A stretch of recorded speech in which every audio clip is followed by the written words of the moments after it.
नमस्कार प्रिय दर्शकों, स्वागत है आप सभी का।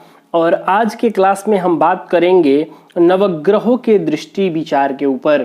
प्रिय दर्शकों, पूर्व के क्लास में मैंने आपको पराशर ऋषि जी के मत में नवग्रहों की पूर्ण दृष्टि क्या है वह श्लोक बताया और साथ ही साथ मंगल, बृहस्पति और शनि को जो विशेष दृष्टि प्राप्त है उस दृष्टि के बारे में बताया।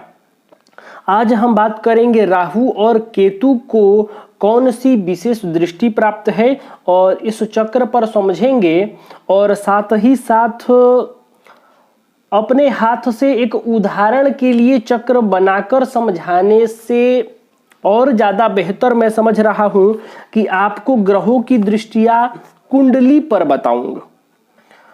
आप यह कुंडली देख रहे हैं, पंचांग में छपी हुई ये कुंडली है। किसी की भी कुंडली हो सकती है, इसी प्रकार से होगी ये कुंडली। आप कोई सा भी कुंडली ले सकते हैं, किसी का जन्म कुंडली हो, किसी पंचांग से आप कोई कुंडली निकाल लीजिए। और आज इस पर भी हम उदाहरण से ग्रहों की दृष्टियों को समझेंगे और राहु केतु के दृष्टि के बारे में आज हम विस्तार से बात करेंगे। तो प्रिय दर्शकों, सबसे पहले आप यह देखिए कि नवग्रहों के दृष्टि विचार करते समय पहले जो आपने पढ़ा है कि सूर्य आदि सभी ग्रहों की जो दृष्टि है वह सप्तम दृष्टि है, यानी पश्यन्ति सप्तमम सर्वे, यानी सभी ग्रह यहां से लेकर यहां तक जितने भी ग्रह हैं, जितने यानी नवग्रह हैं, नवग्रहों की जो दृष्टियां हैं सप्तम हैं। सबसे पहले मैं आपको यह बताऊंगा कि सप्तम दृष्टि ही क्यों है, सातवीं दृष्टि क्यों है। प्रिय दर्शकों, यदि इसको आप लॉजिकली समझें तो आपको बड़े सरलता पूर्वक समझ में आ जाएगा। इसके लिए कहीं कोई प्रमाण नहीं लिखा है कि सातवीं ही दृष्टि क्यों मानी गई, क्यों होती है। इसको आप लॉजिकली समझें। सातवीं दृष्टि यानी सब सामने वाला भाव, यदि ग्रह जहां बैठा होगा उससे सामने वाला भाव ही सातवां भाव पड़ता है। अब यदि ग्रह यहां बैठा हो तो इससे सातवां ये होगा, ग्रह यहां बैठा हो तो इससे सातवां ये होगा, यानी इस भाव से सामने वाला भाव ये पड़ेगा, ठीक सामने वाला भाव। यानी कि 360 डिग्री का जो ब्रह्मांड है उससे आधे अंश पड़ता है, आधा अंश सीधे पड़ता है, जो सीधे सामने वाला भाव होता है और वही भाव सातवां भाव है। 360 का आधा कर लीजिए, ग्रह से सातवां घर ही आएगा। ग्रह जहां बैठे हो, जिस भाव में बैठे हो, उससे ठीक सामने वाला भाव ही पड़ेगा सातवां। अब व्यक्ति जहां भी हो, जैसा भी बैठा हो, जिस जगह बैठा हो, सामने दृष्टि सबकी होती है।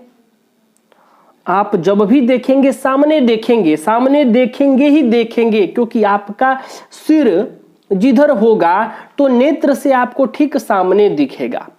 अब कभी कभी या कभी क्या हम दाएं बाएं भी देख लेते हैं, तो दाएं बाएं का डिपार्टमेंट मंगल, बृहस्पति और शनि को दिया गया कुंडली में। और मैं आगे आपको बताऊंगा कि जो दाएं बाएं देखने वाली बात है वो सभी ग्रहों को भी प्राप्त है। जो मंगल की दृष्टि है चौथा, आठवां, जो बृहस्पति की दृष्टि है पांचवा और नवा, जो शनि की दृष्टि है तीसरा और 10वां, ये सभी ग्रहों को प्राप्त है, लेकिन उसका पूर्ण फल नहीं होता है। 100% रिजल्ट केवल मंगल, बृहस्पति और शनि को ही इन भावों में प्राप्त है, बाकी सबको पूर्ण दृष्टि नहीं है। और पराशर ऋषि जी ने जन्म कुंडली में ग्रहों की जो दृष्टि का फल माना है वह पूर्ण दृष्टि का ही फल माना है, उससे कम का नहीं। वो कहते हैं कि ग्रह जिस भाव पर पूर्ण दृष्टि से देखेगा उस भाव पर भी अपना प्रभाव रखेगा। अगर पूर्ण दृष्टि नहीं है तो उस भाव पर उस ग्रह का कोई प्रभाव नहीं होगा। लेकिन सभी ग्रहों के पास भी पूर्ण नहीं, लेकिन कुछ पाद दृष्टि, कुछ अर्धपाद, त्रिपाद आदि माना गया है, वो आगे मैं बताऊंगा। आज राहु केतु के दृष्टि विचार होगा। और आज मैं वह विषय इसलिए नहीं बता रहा हूं क्योंकि वो पूर्ण दृष्टि नहीं है। पूर्ण दृष्टि के बारे में आज बात होगी। तो प्रिय दर्शकों, सभी अपने से सामने देखते ही हैं और ग्रह से सामने वाला भाव सातवां भाव ही होगा। अगर पहला भाव में हम माने कि ग्रह बैठा है तो यहां से सातवां सप्तम भाव होगा। यदि चौथे भाव में बैठेगा तो दसम भाव उसका सातवां होगा। दूसरा भाव होगा तो आठवां भाव उसके सामने वाला भाव होगा। मैंने अंश पर भी बता दिया, 0 अंश से शुरू करेंगे तो 360 का आधा करके देख लीजिए, आपको पता चल जाएगा कि यहाँ जो ग्रह बैठेंगे वो ठीक 180 डिग्री पर ग्रह होंगे और वह भाव सातवां होता है, ठीक सामने होता है। अब आइए समझते हैं, जैसे सूर्य केवल सातवें घर को अपने से, अब देखिए यहाँ इस बात पर भी आपको ध्यान देना है, सभी ग्रह अपने अधिष्ठित स्थान से, यानी वो जहां बैठे हैं उस स्थान से उपरोक्त स्थान को पूर्ण दृष्टि से देखते हैं। उपरोक्त स्थान यानी कि जो मैंने ये बताया है, सूर्य सातवां, चंद्र सातवां, मंगल चौथा, सातवां आठवां, बुध सातवां, बृहस्पति पांचवां, सातवां और नवा भाव, शुक्र सातवां, शनि तीसरा, सातवां और दसवां, राहु पांचवा, सातवां, नवा, केतु भी पांचवा, सातवां और नवा भाव, यानी अपने अधिष्ठित स्थान से उपरोक्त जो ये स्थान है, इन स्थानों को ये ग्रह पूर्ण दृष्टि से देखते हैं। यहां 1% भी कम नहीं होगा।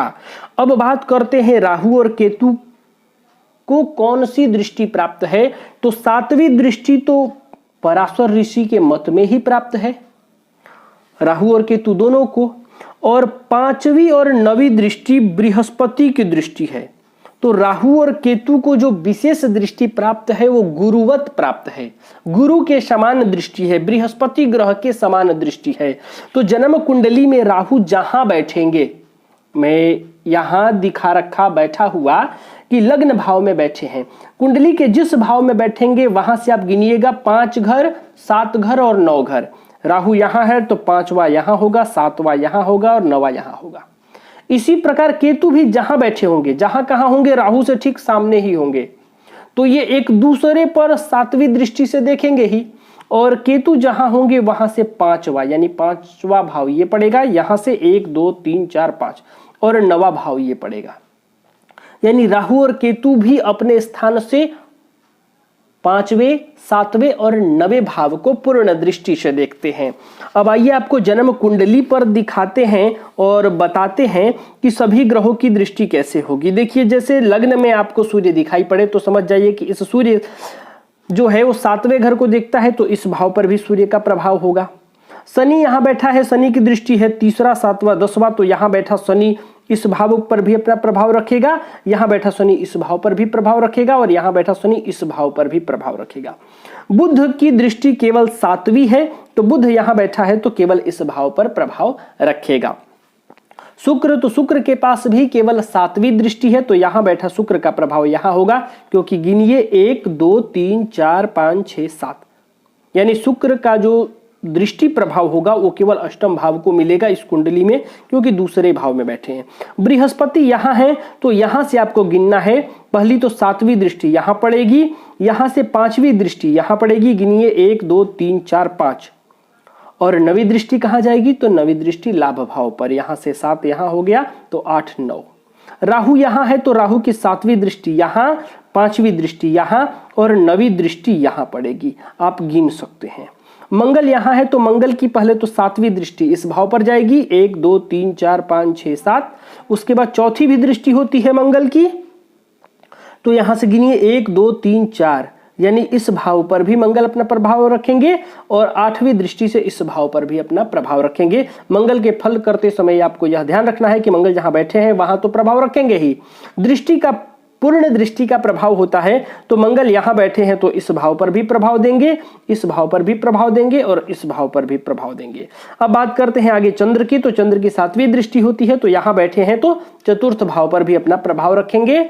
और केतु यहाँ बैठा है तो यहाँ से आप गिनिए 5, 7 और 9 भाव। तो यहां बैठे हैं तो सातवीं दृष्टि यहां अपना प्रभाव रखेंगे, यहां से पांचवीं दृष्टि से यहां प्रभाव रखेंगे और यहां से नौवीं दृष्टि से यहां प्रभाव रखेंगे। यानी आपको दृष्टियां गिन लेनी है। जो ग्रहों को दृष्टि प्राप्त है वो दृष्टि उस ग्रह से, वो ग्रह जहां बैठा है वहां से आपको गिनना है।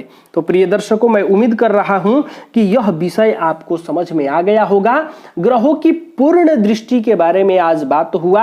आगे मैं आपको ग्रहों की जो थोड़ी बहुत दृष्टि है, जिसको कहते हैं एक पाद दृष्टि, अर्धपाद दृष्टि और त्रिपाद दृष्टि, जिसका प्रभाव यदि मैं आपको कहूं तो 25%, 50% और 75% होता है, लेकिन 100% नहीं होता है। 100% केवल यही होता है और पराशर ऋषि जी के मत में यही माना गया है। उसका कोई विशेष प्रभाव नहीं होता है, लेकिन जानकारी के लिए मैं आपको वह भी बताऊंगा। तो प्रिय दर्शकों, आज के लिए बस इतना ही। तब तक के लिए हमें अनुमति दीजिए। नमस्कार।